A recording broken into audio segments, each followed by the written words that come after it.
આપણે સૌ ભાગવત કથા શ્રવણ કરવા માટે અહીંયા ઉપસ્થિત થયા છીએ. શ્રીમદ ભાગવત જે વિશેષ રૂપથી સનાતન ધર્મની અંદર એક અદ્વિતીય સ્થાન રાખે છે, જેનું કારણ એ છે કે કોઈ પણ વ્યક્તિના મૃત્યુ બાદ મુક્તિ માટેના જેટલા પણ સાધનો શાસ્ત્રોમાં વર્ણિત છે, આ બધા સાધનોમાં શ્રીમદ ભાગવત સર્વોત્તમ છે. સામાન્યતઃ લોકો એવું માને છે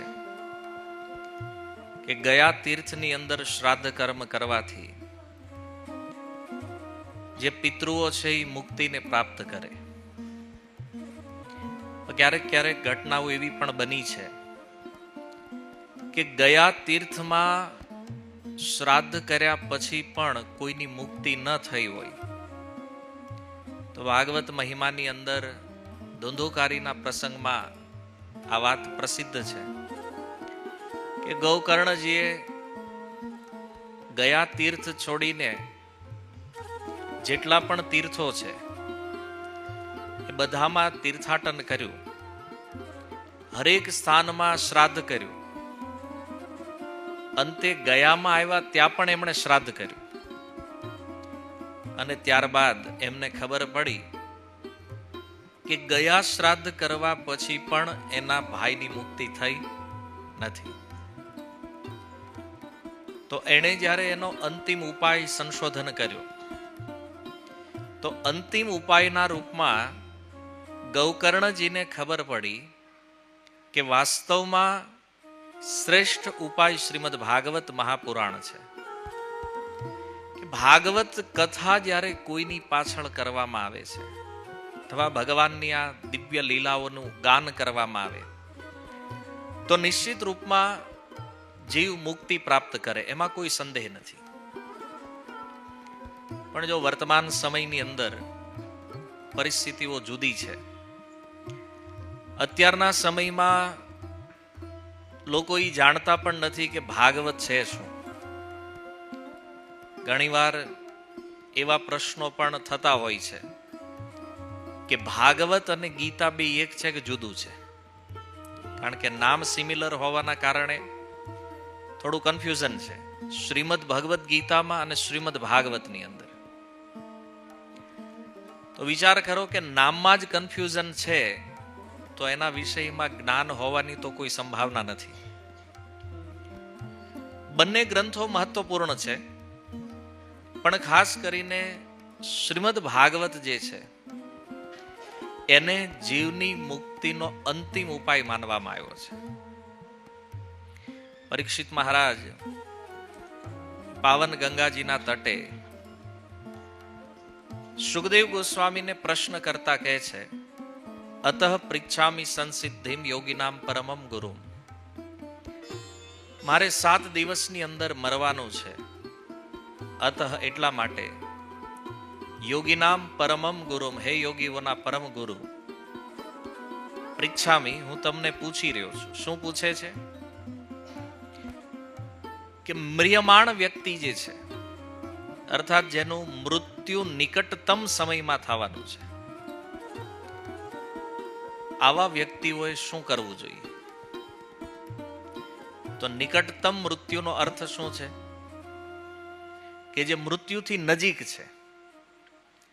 પરીક્ષિત મહારાજને શ્રાપ પ્રાપ્ત થયો કે 7 દિવસની અંદર તક્ષક નામનો એક સર્પ આવશે અને એને ડંખ મારશે, એનું મૃત્યુ થવાનું છે. તો પરીક્ષિત મહારાજને એટલી ખબર હતી કે 7 દિવસ પછી મારે મરવાનું છે, ત્યાં સુધી કાંઈ થાય એમ નથી. પણ આ સંસારમાં જે પણ જીવ છે એમાંથી કોઈને ખબર નથી કે આપણા મૃત્યુની ડેટ શું છે, ક્યારે મૃત્યુ આવવાનું છે. છતાં પણ આપણે લોકો નિશ્ચિંત થઈને આ સંસારમાં પરિભ્રમણ કરી રહ્યા છીએ, કોઈ ટેન્શન વગર કે કાલનો દિવસ આપણા માટે છે કે નથી, આની પણ આપણને કોઈ જાણકારી નથી. છતાં આપણે આપણા વર્તમાન જીવનમાં એવી રીતે વ્યસ્ત છીએ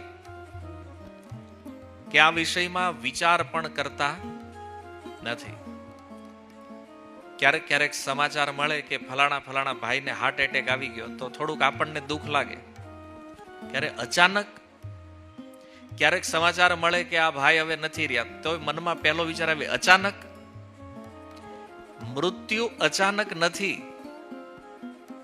એ તો એના ટાઈમે જ આવે છે, એના સમયે આવે છે. પણ પ્રોબ્લેમ એ છે કે આપણે એની ઉપર વિચાર નથી કરતા. જો આ સંસારમાં પ્રત્યેક વ્યક્તિ, ચાહે બાળક હોય, યુવાન હોય કે વૃદ્ધ હોય, હરેક વ્યક્તિ મૃત્યુથી નિકટ છે, મૃત્યુથી નજીક છે. કારણ કે આપણે જ્યારે વાત કરીએ મૃત્યુથી નજીક વ્યક્તિની, તો મૃત્યુથી નજીક કોને માનીએ? તો ગઢા લોકો હોય, એ આપણને પહેલા યાદ આવે કે આ હવે જવાની તૈયારીમાં છે. પણ સંસારમાં ઘટનાઓ એવી બને છે કે વૃદ્ધ લોકો રહી જાય છે અને યુવાનો વયા જાય છે.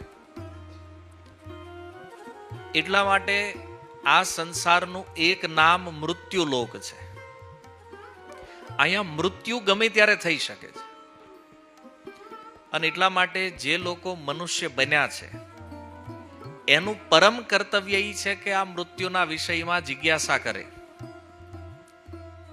કે ભાઈ નજીકના સમયમાં તો આપણે જવાનું થાય, કારણ કે આપણી પાસે બર્થ ડેટ તો છે, જવાની ડેટ નથી. આ તો આપણી પાસે નથી. બધાની પાસે જેટલા પણ આઈડી કાર્ડ છે એમાં ડેટ ઓફ બર્થ છે, ડેટ ઓફ ડેથ નથી ક્યાંય. તો આ એક મોટું સંકટ છે આપણા માટે કે આપણને ખબર નથી ક્યારે જવાનું છે. તો એની ચિંતા કરવાના બદલે આપણે એવું નક્કી કર્યું કે હાલો ને ખબર નથી તો પછી મજા કરો, બધા કરે છે એમ આપણે મજા કરો. પણ આ બહુ વિચિત્ર અવસ્થા છે કે આ સંસારમાં આપણે મનુષ્ય બન્યા છીએ તો આપણે એ જાણકારી લેવી જોઈએ, જે જાણકારી પરીક્ષિત મહારાજ સુખદેવજીને પૂછી રહ્યા છે. પણ આ વર્તમાન સમયની જે સ્થિતિ છે એણે વાસ્તવમાં મનુષ્યોને એટલા ગાંડા કર્યા છે, એવા પાગલ બનાવી દીધા છે કે લોકો શાસ્ત્રના વિષયમાં છોડો, ધર્મના વિષયમાં છોડો, પોતાના વિષયમાં વિચારવા માટે તૈયાર નથી. લોકો એક જ થિયરીને ફોલો કરે છે, એ છે મજા કરવાની. ખાઓ પીવો અને મજા કરો, બસ. જીવનમાં બીજું શું છે? કોઈને પણ ત્યાં જોયું એટલે એને થયું કે આવું આપણી પાસે હોવું જોઈએ.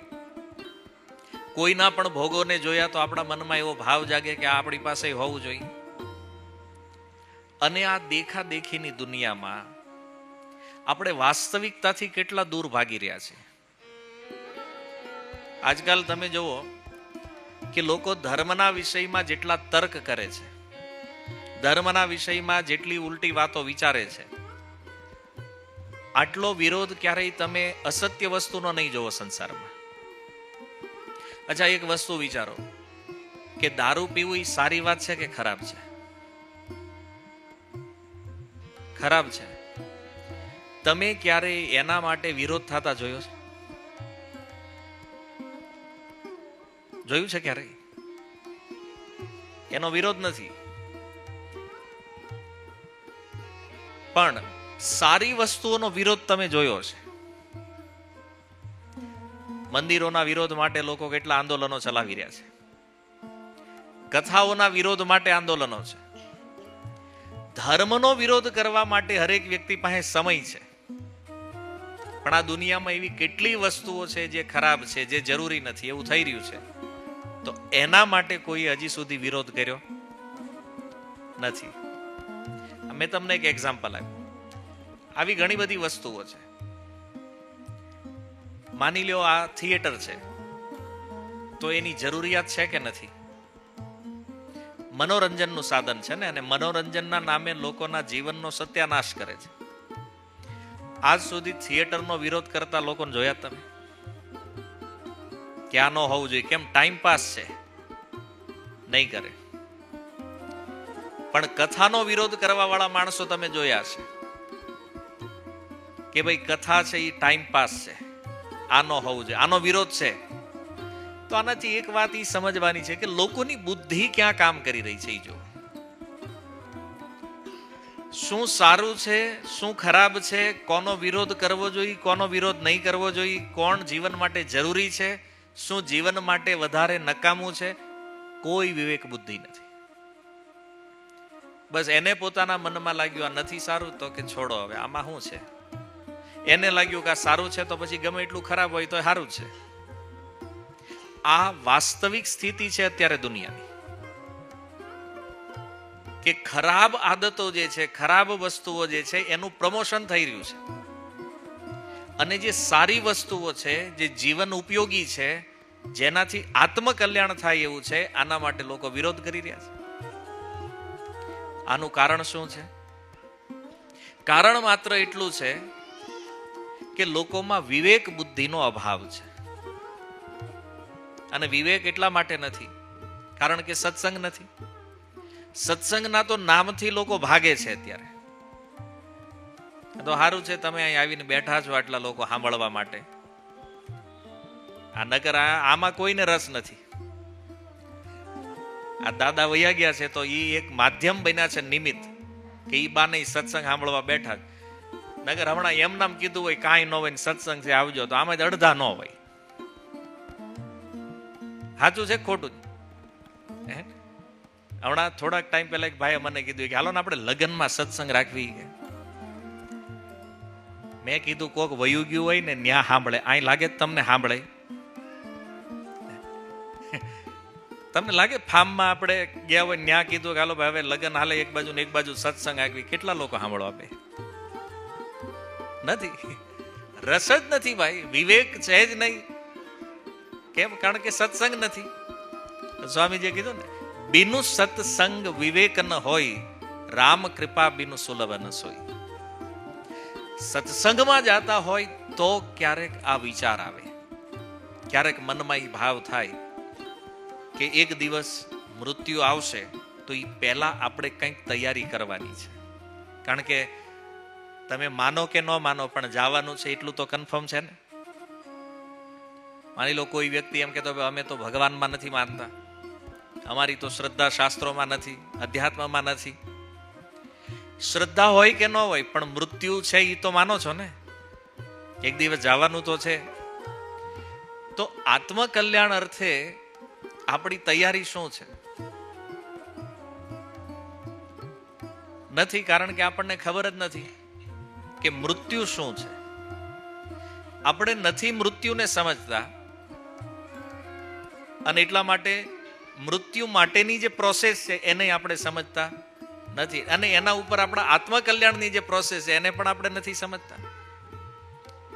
તો જે વિષયમાં આપણને જ્ઞાન જ નથી એટલે એના વિષયમાં આપણો વિચાર પણ નથી. લોકોને એમ થાય કે ભાઈ હવે મરવાનું એમાં હું એટલું વિચારવાનું, આખું ગામ મરે આપણે મરી જાવ. એને મરવું એટલે શું એમ? પણ બહુ અઘરી વસ્તુ છે. મૃત્યુ સહજ નથી.